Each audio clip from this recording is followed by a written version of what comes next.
Okay. सो अभी मैंने आपको बताया था कि जितने भी फोटोसिंथेटिक पिगमेंट्स है उसमें सिर्फ क्लोरोफिल ए जो होता है उसे हम कहते हैं primary photosynthetic pigment, rest all are called as accessory photosynthetic pigment. ठीक है। एक चीज़ मुझे ऐड करनी है इसके अंदर कि अगर हम बात करते हैं हमारे पर्पल सल्फर बैक्टीरिया की, ठीक है, इस पर्पल सल्फर बैक्टीरिया में बैक्टीरियो क्लोरोफिल होगा, ठीक है, साथ में इसके अंदर क्लोरोफिल ए भी होगा। ग्रीन सल्फर बैक्टीरिया बैक्टीरियो विरडन होगा, लेकिन साथ में क्लोरोफिल ए डेफिनेटली होगा क्योंकि chlorophyll A is present in all the organisms performing photosynthesis. ठीक है, तो क्लोरोफिल ए जहां पे आया प्रिंसिपल बन गया, उसके साथ जो भी है वो सारे के सारे एक्सेसरी बन गए। रेड एल्गी की बात करो तो रेड एल्गी में क्या होता है, क्लोरोफिल ए होता है, क्लोरोफिल डी होता है, तो इसमें ए जो है प्रिंसिपल हो गया, डी जो है आपका एक्सेसरी हो गया। साथ में आपका जो रेड एल्गी होती है उसमें क्या होता है, फाइकोएरिथ्रिन, तो फाइकोएरिथ्रिन भी आपका एक्सेसरी हो गया। उसके बाद अगर ब्राउन एल्गी की बात करें तो ब्राउन एल्गी के अंदर आपका क्लोरोफिल ए होता है, सी होता है, अगेन ए जो है प्रिंसिपल हो गया, सी आपका एक्सेसरी हो गया। साथ में उसके अंदर एक कैरोटिनॉइड होता है जिसे हम कहते हैं फ्यूकोजेंथिन, फ्यूकोजेंथिन की वजह से ब्राउन कलर आता है, तो फ्यूकोजेंथिन भी यहां पे एक्सेसरी हो गया। मतलब मेन बात यह है कि जितने भी फोटोसिंथेसाइजिंग ऑर्गेनिजम्स है, चाहे वो बैक्टीरिया है, चाहे वो प्लांट्स है, चाहे वो एल्गी है, सबके अंदर क्लोरोफिल ए डेफिनेटली होगा। उनके साथ में कोई और क्लोरोफिल है, कोई कैरोटिनॉइड है, कोई फाइकोबिलिन है, कुछ भी हो, they all will be accessory except chlorophyll A जो कि आपका प्रिंसिपल होगा। ठीक है, पिगमेंट्स के ऊपर आपका यही था। Now let's come to the back to the equation. जो हमारी इक्वेशन में हम बात कर रहे थे कि जो हमारा CO2 है वो हमारा रिड्यूस हो रहा है ग्लूकोज के अंदर। ठीक है, हमारा मेन काम ही ग्लूकोज बनाना है और वो कहां से आ रहा है, CO2 से। ठीक है, और CO2 को रिड्यूस करना है किसी भी हाल में। रिड्यूस करने के लिए हाइड्रोजन हमारा निकल गया, कैसे कि हमने वाटर की स्प्लिटिंग करी तो हाइड्रोजन निकल गया और हाइड्रोजन जा रहा है अब CO2 के पास। लेकिन इस हाइड्रोजन को CO2 के साथ अटैच करना इज नॉट दैट सिंपल। इसके लिए हमें दो इंपॉर्टेंट चीजें चाहिए होती है। एक तो चाहिए होती है एनर्जी जो कि आएगी ATP की फॉर्म में। दूसरा हमें कोई रिड्यूसिंग एजेंट चाहिए। आपने कोई भी अगर रिएक्शन पढ़ा है, कहीं भी पढ़ा, आपको पता है बायोलॉजिकल सिस्टम्स के अंदर कि आपको कोई ना कोई एजेंट या कोई ना कोई एंजाइम चाहिए होता है किसी भी रिएक्शन को हाई रेट पे मीडिएट करने के लिए। यहां पे हमें एक रिड्यूसिंग एजेंट चाहिए जो कि हाइड्रोजन को अटैच करेगा। ठीक है, दैट जो हमारा जो ये रिड्यूसिंग एजेंट है that is called as NADPH। ठीक है, तो बेसिकली हमें CO2 के रिडक्शन के लिए दो चीजें चाहिए, एक ATP चाहिए और NADPH। NADPH is not an enzyme. ठीक है, ये सिर्फ एक एजेंट है जो कि हाइड्रोजन प्रोवाइड करेगा।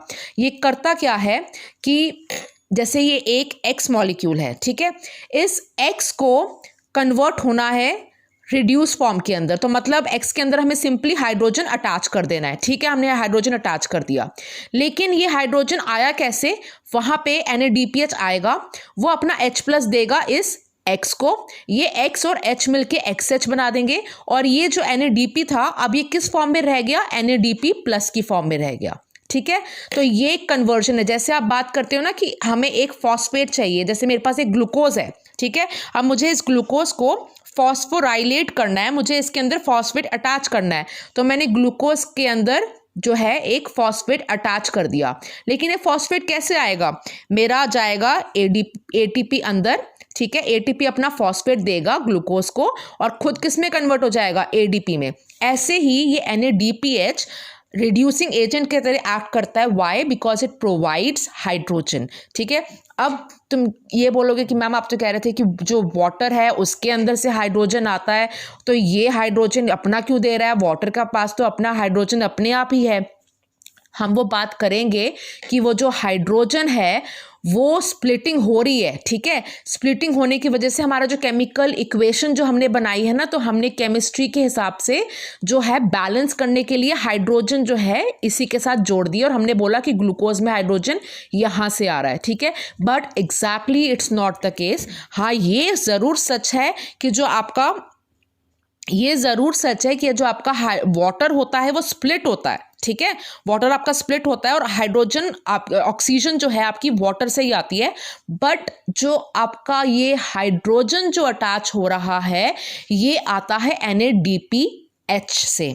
ठीक है, आगे जाके मैं आपको बताऊंगी कि ये NADPH के अंदर जो इसका अपना H है ना, ये कहाँ से आ रहा है, ये वाटर के इस हाइड्रोजन से आ रहा है। ठीक है, समझ में आई बात कि देखो वाटर था, स्प्लिट हुआ, ठीक है, ये जो ऑक्सीजन गैस थी ये निकल गई, ठीक है, हाइड्रोजन बचा। इस हाइड्रोजन ने पहले क्या किया, NADP के पास गया और NADPH बना दिया।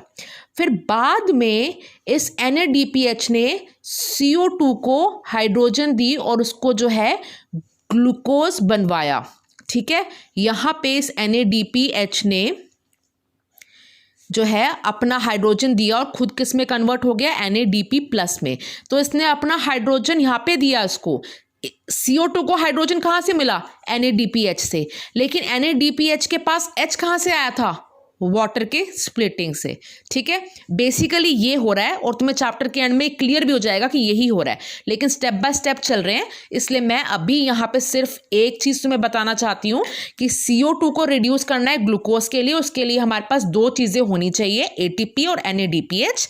ठीक है, अब क्योंकि हमारे पास दो काम होने हैं फोटोसिंथेसिस के अंदर, सबसे इंपॉर्टेंट जो एक ही काम है, हमारा मकसद जो है वो ये है कि हम CO2 को ग्लूकोज के अंदर कन्वर्ट करें। लेकिन इसके लिए we require two things, we require NADPH as the reducing agent and we require ATP। इसलिए हमने पूरे फोटोसिंथेसिस को दो पार्ट्स के अंदर डिवाइड कर दिया। एक पार्ट को बोला कि तुम एक काम करो, सिर्फ ATP और NADPH सिंथेसाइज करने का काम करो, ठीक है, और दूसरे पार्ट में हम जो है CO2 को रिड्यूस करेंगे ग्लूकोज के अंदर। ठीक है, अब ये जो दो पार्ट्स हैं इनको हमने नाम दिया है light reaction and dark reaction. ठीक है, ये नाम इसलिए दिया गया है, इसको लाइट रिएक्शन इसलिए बोलते हैं बिकॉज इसके अंदर काम क्या हो रहा है, इसके अंदर ATP और NADPH फॉर्म होगा और ये ATP और NADPH की फॉर्मेशन के लिए light is essential. So this formation of ATP and NADPH can occur only in the presence of light, so इसलिए इसको हम कहते हैं लाइट रिएक्शन। इसको हम डार्क रिएक्शन इसलिए नहीं कहते कि ये सिर्फ डार्क में होगा, बट इसलिए डार्क रिएक्शन कहते हैं कि does not depend upon light. इसको लाइट एसेंशियल नहीं है, लाइट होगी तो भी हो सकता है, लाइट नहीं होगी तो भी हो सकता है, तो इसलिए हमने इसको उसके अपोजिट में डार्क बोल दिया। बट इसका मतलब ये नहीं है कि डार्क रिएक्शन सिर्फ डार्क में होगा, हाँ लाइट रिएक्शन सिर्फ लाइट की प्रेजेंस में होगा। ठीक है, दूसरी इंपॉर्टेंट बात कि लाइट रिएक्शन जो होता है थाइलाकॉइड्स के अंदर होता है और जो डार्क रिएक्शन होता है वो आपका स्ट्रोमा के अंदर होता है। अभी मैं डिस्कस करूंगी कि ये स्ट्रोमा और थाइलाकॉइड्स कहाँ से आए हैं।